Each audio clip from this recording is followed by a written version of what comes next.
Ayan na, lumabas na ang totoo. Kaya hindi ko yan binoto si Bongbong Marcos noon at kumpanya ako noon na wag iboto yan at pinagkaisan ako ng mga Marcos loyalist. Pero ngayon, I am proven na tama na hindi dapat siya iboto.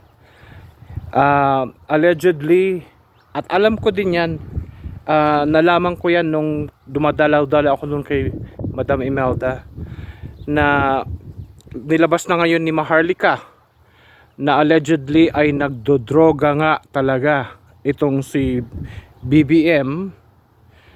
Yan ang binanggit ni Maharlika, at ang masama niyan, presidente siya, at baka hindi lang nagdodroga yan, baka dealer na yan. So narco nation na tayo, narco state na tayo.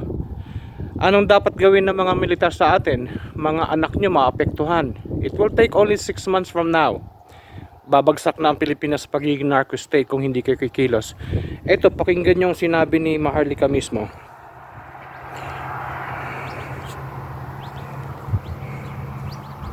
Taong bayan, mga kapalangga, i-record nyo tong bunganga ko. You know?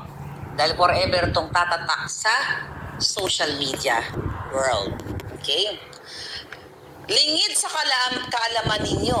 Okay? Ano ba title natin dito? Baka ma-miss natin. First Gentleman Kuting kasama sa narco list. Okay? Aimee Lumuhod.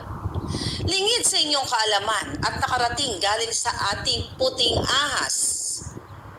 Kaya pala hirap na hirap si Senator Aimee now at nag-utter siya ng mga salitang sana kung nakakapili ng kamag-anak, mga ganong chuchu, di ba? Okay. Kaya nga challenge ito kay Senator Aimee.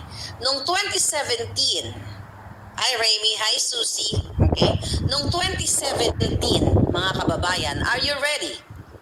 Hold your breath. Okay? Ten ten ten ten ten. Lisa, tagos yan sa kipay mo. Alright. 2017, ayon sa puting ahas, ay kasama pala ang walang iba kundi si Kuting ng Norte sa narco list.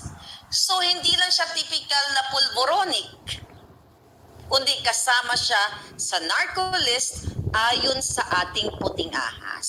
So Ayan, narinig nyo na si Bongbong Marcos ay nasa narco list ni former President Rodrigo Duterte.